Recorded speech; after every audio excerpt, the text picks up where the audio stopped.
Мнозина смятат, че Москва спи на камък и бетон. Но под камъка и бетона има друг свят. Свят, построен не за хората, а за онези, които владееха всичко. Партийни секретари, генерали, дори самия Сталин. Метро 2 официално никога не е съществувало. Но аз бях там. И ви казвам, понякога е по-добре да не узнаваш истината. Беше поредната ми нощна смяна. Аз работя като електроинженер в московското метро от 11 години. Но такова нещо не бях виждал досега. Бях сам близо до станция Спортивная. Старите метални лампи пръщяха. Тогава я видях. Врата. Метална врата в сервизния коридор. Тази врата беше заварена още от съветски времена, но тази вечер някой я беше разрязал. Докоснах стоманата. Беше все още топла. Сякаш я бяха рязали току-що. Бутнах я и тя се отвори с кърцане. Миризмата ме удари като чук.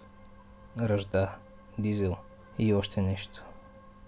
Нещо, което ме изплаши. Гниещо месо. Не исках да влизам, но сякаш нещо невидимо ме теглеше напред. Коридора беше огромен. Поне 2 пъти по-широк от обикновен тунел. По стените избледнели съветски лозунги. Слава Трудо! Победа будет за нами! Фенера ми пробуждаше мрака само на няколко метра. На стените надраскани инициали.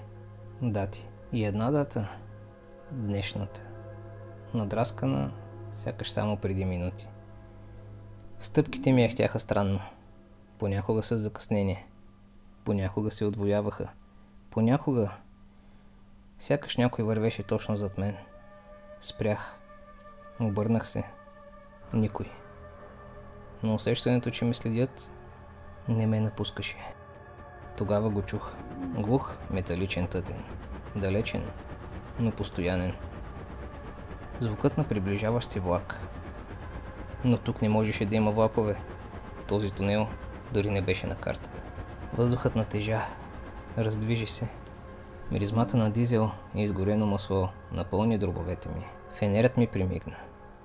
И тогава видях релси. Лъскави, чисти, сякаш положени днес. Звукът ставаше все по-силен, по-близък. Рев, скърцане, стомана, която се трие в стомана. От мрака се появи влак, черен, без номера, без светлини, стари вагони, боята на които се лющеше. Вратите се отвориха сами, с сух металически звук.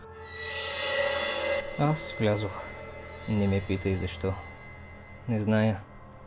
Тялото ми просто се раздвижи само. Вагона беше осветен от жълтеникави лампи, които примигваха като умиращи свещи. И на всяка седалка противогазова маска. Някои нови, други стари. От времето на Втората световна война. Напукани и пожълтели. Седнах. Миризмата на гума и прах ме задушаваше.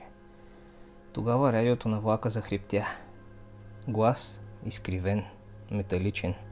Следующая станция. Секретная. Секретная. Повтаряше се отново и отново. Докато думата се изви в нечовешки писък. Погледнах към прозореца. И замръзнах. Отражението, което ме следеше, не беше моето. Офицер. Съветска униформа.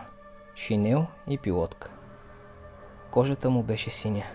От устата му капеше черна течност. Очите му бели. Празни. Обърнах се. Седалката до мен бе празна. А във възглавницата беше мокра. Напоена с кръв. И тогава вагонът подскочи. Веднъж. 2 пъти. Лампите започнаха да мигат яростно. Противогазовите маски паднаха една по една. Някои се търкаляха по пода. Право към мен. Сякаш ги дърпаха невидими ръце. Радиото на влака отново зави. Вече не думи. Скърцане. Всяко скърцване се забиваше в черепа ми. И след само миг отражението на офицера не беше само. Зад него дузина лица. Мъже, жени, деца. Бледи, безжизнени, носещи маски, които се пукаха и течаха. Те се притиснаха към стъклото от другата страна, удряха сърце, отваряха усти в беззвучни писъци. Влакът трепна и потегли. По-бързо. Все по-бързо. Отвъд прозорците вече нямаше тунел. Само мрак. Безкраен мрак. Изтичах към следващия вагон.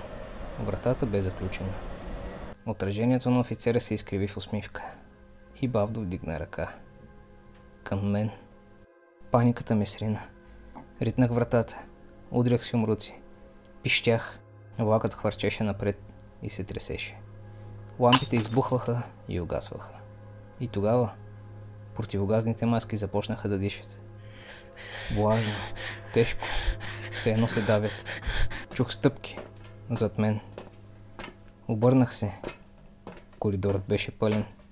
Сенки, в униформи, маршируващи в перфектен ритъм.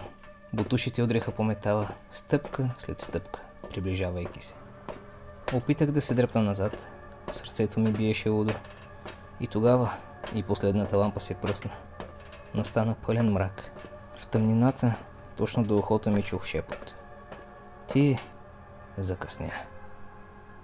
Усетих студен дъх на врата ми. И после тишина. Влакът беше изчезнал. Аз стоях сам на релсите, треперейки. След това съм припаднал. Събудих се.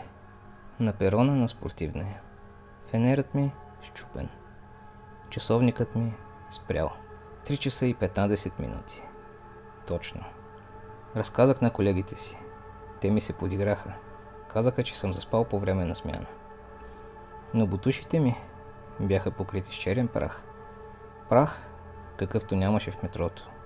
А на ръката ми засъхнала кръв. От онази нощ, когато пътувам с последния влак, понякога го чувам. Силен тътен. И виждам влак без светлини. Никой друг не го чува. Никой не го вижда. Само аз. Метро 2 не е мит. То е проклятие. И ако някога чуеш влак да се носи през мрака, не се качвай. Защото някой вече може да те чака в мрака.